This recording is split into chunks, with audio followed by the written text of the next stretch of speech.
respeto a la consulta, el pueblo dijo no, democracia sí, dictadura no. Son algunas de las frases que hoy tiñen las marchas de protesta.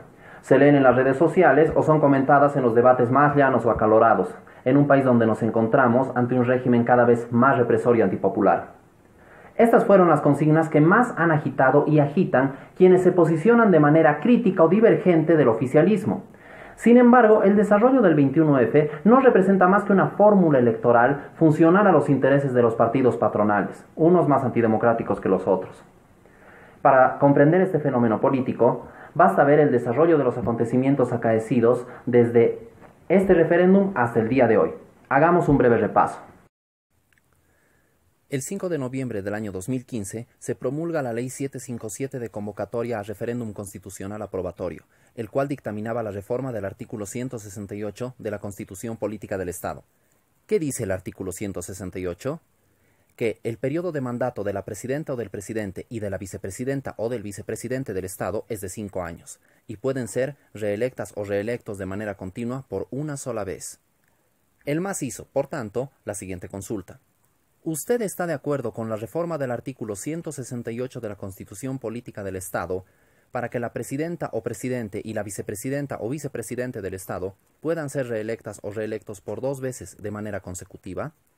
Fechado para el 21 de febrero del siguiente año, con objeto de lograr una manera legal por la cual Evo Morales y Álvaro García Linera puedan volver a postular a las elecciones del 2019. La derecha, encabezada por el empresario Doria Medina, el gobernador de Santa Cruz Rubén Costas, el alcalde de La Paz Luis Revilla y el expresidente Carlos Mesa, por nombrar algunos, utilizaron todos sus recursos, tanto económicos como mediáticos, para intentar adueñarse del descontento del pueblo y hacer un pulso con el gobierno en vistas a las elecciones del 2019.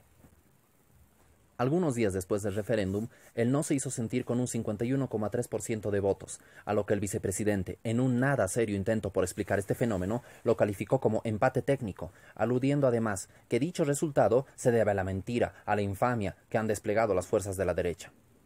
Poco después, el mismo Evo Morales declaraba ante los medios de comunicación que, si yo fuera presidente del Tribunal Supremo Electoral o todo el equipo del Tribunal Supremo Electoral, el referéndum del 21 de febrero de oficio hubiera anulado porque ha ganado la mentira. Ese referéndum hubiera anulado democráticamente porque ganó la mentira. Dando así una línea política chicanera sustentada en la acusación general de boicot mediático permanentemente urdido por la oposición derechista, que dio por resultado en las filas del oficialismo el eslogan de Día de la Mentira. Mientras tanto, los señores anteriormente mencionados, junto con sus militantes y toda la prensa opositora, se daban un verdadero banquete. Por ejemplo, el diputado Luis Felipe Dorado declaró que el 21 de febrero debe ser reconocido como un día histórico en las páginas de la historia de la democracia. Ese mismo año, la diputada Norma Pierola, del Partido Demócrata Cristiano, declaraba ante la prensa: «Estoy preparando la declaración del Día del Homenaje y Respeto a la Democracia Boliviana. Planteamos que el 21 de febrero sea el día del no, día del respeto a la democracia y al soberano, día de la dignidad boliviana». No cabe duda de que estamos en un escenario prematuramente electoral. Más allá de quién o quienes plantearon dicha electoralización anticipada, el MAS logró potenciar aún más esta situación con la consulta del 21 de febrero del 2016. Pero al perder el referéndum dieron ellos mismos un arma de campaña a toda la oposición derechista, cuyo eslogan democrático pretende ser el elemento de mayor importancia para justificarse como mejor opción para las elecciones nacionales del 2019. Y más aún, si terratenientes como Rubén Costas o empresarios como Samuel Doria Medina se ven constantemente favorecidos por las políticas proempresariales del MAS, que garantizan el latifundio, reafirman el derecho de herencia, invierten en la cooptación de los sindicatos obreros y campesinos, que además cumplen un rol de pacivización y apolitización de sus bases, logrando además que el despliegue político de las masas se concentrara en las cómodas salas de reuniones de la burocracia sindical, impidiendo la protesta en las calles como manera de incidir en la política nacional. Si el MAS se subordina a las necesidades de las empresas transnacionales que sangran al país, podemos afirmar sin duda que fue el mismo gobierno el que creó durante todos estos años las condiciones necesarias para que la vieja derecha, su supuesta enemiga de clase, creciera y ganara de un tiempo a esta parte espacios políticos importantes y dirija con su programa los grandes conflictos políticos que hemos estado viviendo. Así pues, nos encontramos entre dos campos de pugna política, la oposición patronal con su consigna 21F y el oficialismo con el Día de la Mentira. Pero ¿qué posición política ha tomado la clase trabajadora y la clase media afectada por un gobierno que simplemente no los representa ni les favorece? El Partido Obrero Revolucionario, que dirige el Magisterio Urbano, la Central Obrera Boliviana y otras organizaciones sociales, más activistas estudiantiles y ciudadanos independientes, se han sumado a las marchas de defensa de la democracia exigiendo respeto al voto del referéndum en un seguidismo acrítico hacia la derecha. La población campesina pobre, la clase trabajadora, los obreros precarizados, la juventud que trabaja por sueldos miserables y sin contratos, etc., no tienen nada que ganar en esta batalla electoral anticipada. Para los partidos opositores, el 21F no significa respeto a la democracia. El 21F es una consigna política útil para mover a la población hacia su redil. La dirección de la burocracia sindical de la COP no ha dado una respuesta independiente de ambos bandos y menos aún ha planteado una salida política seria, como sería, por ejemplo, conformar un partido político independiente con un programa que favorezca a la clase obrera y a un pueblo empobrecido por más de 30 años de gobiernos vendidos al Fondo Monetario Internacional y al imperialismo. Es más, la Central Obrera Boliviana ha tomado un rol oscilante entre la oposición y el oficialismo, respectivamente cuando traicionaron la huelga de los entonces trabajadores de Enatex favoreciendo al gobierno y cuando se sumaron a la CONADE opositora. La burocracia sindical de la COP, al no tener una línea política ni ideológica clara ni independiente, estará siempre a merced de la dirección de los partidos reaccionarios que marcarán la tónica de acción siempre que se presenten conflictos de envergadura en el país. La izquierda tradicional o se ha vendido al MAS como el PCB y el PCML, o está claramente desubicada, insistiendo en que vivimos bajo un régimen de franca dictadura, lo que les impulsa a luchar por demandas democráticas formales, como es el respeto a un referéndum que, de fondo, solo ha servido para fortalecer a sus enemigos de clase. Dejemos claro que para nosotros este régimen no es de dictadura, como al estilo de los años 70. El gobierno de Evo Morales es, según nuestra categorización, semi-bonapartista. El bonapartismo es un régimen ascendentemente represivo que goza de instrumentos democráticos, como el parlamento, el referéndum, elecciones, etc., pero que se apoya cada vez más en su aparato militar, policial y en la burocracia sindical a fin por si dichos recursos democráticos son más un perjuicio que una ventaja para la ejecución de su programa político. Es un régimen que oscila entre favorecer a la clase obrera y favorecer al empresariado, salvando la estabilidad nacional mediante una figura presidencialista.